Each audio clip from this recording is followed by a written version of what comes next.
I think Dricus can beat Whittaker. So first things first is the distance. Whittaker is one of the best fighters on the planet, fighting at his range and making guys come onto his. So Dricus needs to fight this fight at his range and at his pace. He can't allow Whittaker to get set because that's where he does his best work, so I'd love to see the consistent forward pressure from Plessis while using the switching of the stances and punches and kicks to cover the range. So for my next point, and one of my main focuses for Dricus, is to lead the engagements and make Whittaker miss and then make him pay.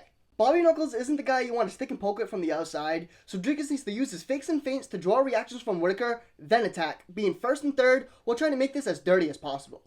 Sometimes Whittaker could be a little overzealous coming into range, so again, I like to see Dricus feint until Whittaker reacts and then create a car crash, crashing with elbows or that short left hook. Whittaker isn't really a guy you're going to be able to dissect and find a bunch of holes, and I'm not saying this is one either. But Whittaker does find himself being a bit lead hand dominant, so I'd like to see Dricus use the southpaw stance to lead hand fight to occupy the lead hand, and then blast a lot of left kicks to occupy Whittaker's right hand. I know, I waited till this long to say it, but one of the main focuses for Dricus in this fight is to extend the wrestling and grappling exchanges.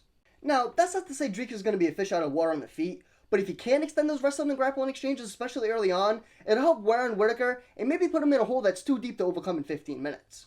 I have other small notes as well, like utilizing a reactive high guard, beat up the lead leg, and looking to high kick off of Whittaker's deep slips, but that's just more reason to say as to why.